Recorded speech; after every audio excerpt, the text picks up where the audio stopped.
അങ്ങനെ കേരള ബ്ലാസ്റ്റേഴ്സ് ഒരു കംബാക്ക് നടത്തിയിരിക്കുന്നു ഏതർത്ഥത്തിൽ പറഞ്ഞാലും. കാരണം ഈ ഒരു മത്സരത്തിലാണെങ്കിലും സീസണിലാണെങ്കിലും ഒരു കംബാക്ക്.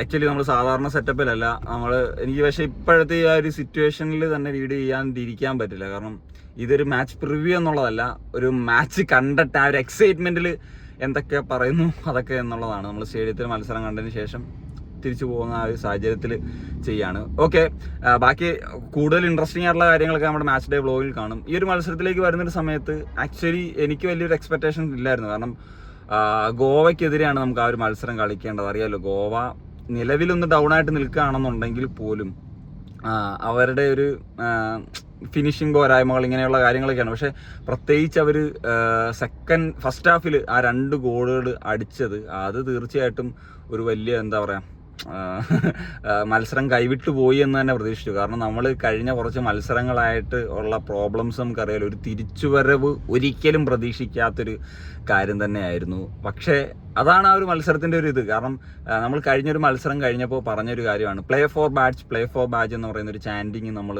ഉരുവിട്ടതാണ് ആ ഒരു മത്സരത്തിന് ശേഷം. ഇത് നമ്മൾ കഴിഞ്ഞ ഈ ഒരു മത്സരത്തിൽ ഫസ്റ്റ് ഹാഫിന് ശേഷമൊന്നും പ്ലേ ഫോർ ബാഡ്ജ് വിളിച്ചില്ല. പക്ഷേ ആദ്യം മുതൽ അവസാനം വരെ നമ്മുടെ ഒരു ചാൻഡിങ് ലീഡേഴ്സൊക്കെ പറഞ്ഞിരുന്നൊരു കാര്യമുണ്ട്, നമ്മൾ 90 മിനിറ്റ്സും നമ്മുടെ പ്ലേയേഴ്സിനെ ഏത് അവസരമാണെങ്കിലും നമ്മൾ ബൂസ്റ്റ് ചെയ്തുകൊണ്ടിരിക്കുക, അവർക്ക് എനർജി കൊടുക്കുക എന്നുള്ളത്. അത് ചെയ്തു എന്നുള്ളത് ഒരു ഏറ്റവും പ്രധാനപ്പെട്ടവരാണ്. അത് 90 മിനിറ്റ് 1 മിനിറ്റ് പോലും ഒന്ന് വെറുതെ ഇരുന്നിട്ടില്ല.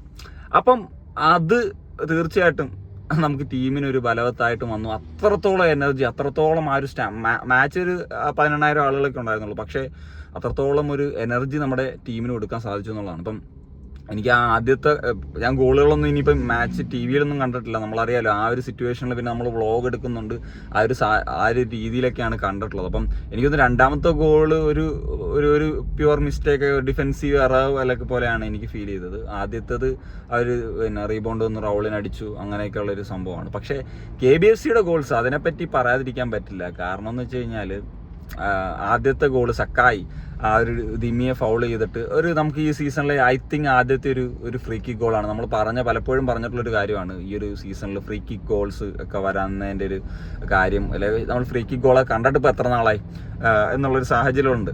സോ അതുപോലെ തന്നെ പിന്നെ രണ്ടാമത്തെ ഗോളിലേക്ക് വരുന്നൊരു സമയത്ത് എനിക്ക് തോന്നുന്നു അത് ഒരു പെനാൽറ്റി സിറ്റുവേഷൻ ആണ്, ഒരു ഹാൻഡ് ബോളാണ്. ദിമി ഗോൾ സ്കോർ ചെയ്തു. അതുപോലെ അടുത്തൊരു ഗോളും ദിമിയാണ്. അത് ഐമാൻ്റെ ഒരു റണ്ണിൽ നിന്നിട്ട് പിന്നെ ഒരു ദിമി അവിടെ റൈറ്റ് പ്ലേസിലുണ്ടായിരുന്നു, നമുക്ക് ഗോൾ സ്കോർ ചെയ്യാൻ സാധിച്ചു. അങ്ങനെ ഒരു കംബാക്ക് എത്തി, നമ്മൾ ജയിച്ചു. ഇനി അവരടിക്കുമോ എന്നുള്ള ടെൻഷൻസൊക്കെ നിലനിന്നിരുന്നൊരു സമയത്താണ് ഫെഡർ ചെർണിച്ച് എന്ന് പറയുന്ന താരത്തിൻ്റെ ഒരു സൂപ്പർ ഫിനിഷ്. ഫെഡർ ഈ ഒരു മത്സരത്തിൽ ഒരു വലിയ ഇമ്പാക്റ്റ് ഉണ്ടാക്കിയെന്ന് ചോദിച്ചാൽ ഐ ഡോണ്ട് നോ, അത് നമുക്ക് വിലയിരുത്തേണ്ട കാര്യമാണ്. പക്ഷേ ആ ഒരു ഗോള് ഒരു ഔട്ട്സ്റ്റാൻഡിങ്, ഒരു ആംഗിളിൽ നിന്ന് അടിച്ചിട്ടുള്ള ഒരു ഗോള് അടിപൊളി തന്നെയായിരുന്നു, ഒന്നും പറയാനില്ല. കാര്യം ഈ ഒരു മത്സരത്തിൽ ആദ്യം മുതൽ അവസാനം വരെ ദിമി അദ്ദേഹം വളരെയധികം അധ്വാനിച്ച് കളിച്ചിട്ടുള്ളൊരു മത്സരമാണ്. പിന്നെ സക്കായി അദ്ദേഹത്തിൻ്റെ ആ ഒരു ക്രിയേറ്റീവ് പ്ലെയർ എന്നുള്ള ഒരു റോൾ, ആ ഒരു ഉത്തരവാദിത്വം ഏറ്റെടുത്ത് കളിച്ചിട്ടുള്ളൊരു മത്സരമാണ്. വിപിൻ തിരിച്ചു വന്നു, അദ്ദേഹത്തിന് ആദ്യ മത്സരത്തിൽ തന്നെ അദ്ദേഹത്തിൻ്റെതായിട്ടുള്ളൊരു കോൺട്രിബ്യൂഷൻസ് ഒക്കെ ഒരു മത്സരത്തിൽ കൊടുക്കാൻ സാധിച്ചു. കോൺട്രിബ്യൂഷൻസ് മീൻസ് അദ്ദേഹം പെർഫോമൻസ് കൊടുക്കാൻ സാധിച്ചു എന്നുള്ളതാണ്. പിന്നെ നമ്മൾ ആ ഒരു ചേഞ്ച്, ഇപ്പോൾ റൈറ്റ് ബാക്കിൽ പ്രീതമാണെങ്കിലും പ്രബീർ ആണെങ്കിലും ഇല്ലാത്തൊരു ഇത് ഉറപ്പായിട്ടും സന്ദീപ് കളിക്കുമ്പോൾ ഉണ്ട്. അദ്ദേഹം അപ്പ് ആൻഡ് ഡൗൺ കളിക്കുന്നുണ്ട്, അദ്ദേഹം ആ ഒരു എനർജി ഫീൽഡിൽ കൊടുക്കുന്നുണ്ട്. നല്ല ക്രോസസ്, അത് നമുക്ക് കൺവേർട്ട് ചെയ്യാൻ സാധിച്ചില്ല. എനിക്കൊന്ന് 1-2 നല്ല മികച്ച ക്രോസസ് അദ്ദേഹത്തിൻ്റെ ഈ ഒരു മാച്ചിൽ തന്നെ ഉണ്ടായിരുന്നു. നവോച്ച എപ്പോഴും കളിക്കുന്ന പോലെ അദ്ദേഹത്തിൻ്റെ ആ ഒരു ഗെയിം. പിന്നെ കരൺജിത്ത് പാജി ആണെങ്കിൽ പോലും അദ്ദേഹത്തിന് നമുക്ക് അങ്ങനെ ഒരു അദ്ദേഹം ആ ഒരു എക്സ്പീരിയൻസ് ആണല്ലോ, പിന്നെ മുൻ ഇന്ത്യൻ ഇന്റർനാഷണലൊക്കെയാണ്. So that's it guys. അപ്പോൾ എനിക്കിനി അതിൽ ഇനിയിപ്പം നമ്മൾ ബാക്കിയൊക്കെ മാച്ച് ഡേ വ്ളോഗിൽ പറയാം. അതുപോലെ തന്നെ ഇനിയിപ്പം മാച്ച് ഒന്നും കൂടെ കണ്ടതിന് ശേഷം കുറച്ചും കൂടെ ഡീറ്റെയിൽ ആയിട്ടുള്ള കാര്യങ്ങളൊക്കെ സംസാരിക്കാം. ഇറ്റ്സ് എന്താ പറയുക, ഓൾ അബൌട്ട് ആ ഒരു മത്സരത്തിന് ശേഷം ആ ഒരു എക്സൈറ്റ്മെന്റ് എന്ന നിലയിൽ ചെയ്യുന്നൊരു വീഡിയോ ആണ്. അപ്പം എന്താണ് നിങ്ങളുടെയൊക്കെ ഒപ്പീനിയൻസ്?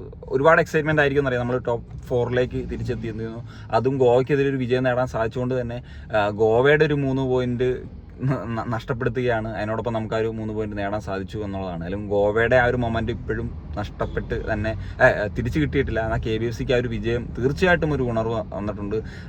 പ്ലേയേഴ്സൊക്കെ ആണെങ്കിലും തന്നെ അവർക്ക് ഒരു മൊറയിൽ കൂടിയിട്ടുണ്ട്, അല്ലെങ്കിൽ അവരും മോട്ടിവേറ്റഡ് ആയിട്ടുണ്ട് എന്നുള്ളത് മത്സരശേഷമൊക്കെ നമുക്ക് വളരെ വിസിബിൾ ആയിരുന്നു എന്നുള്ളതാണ്.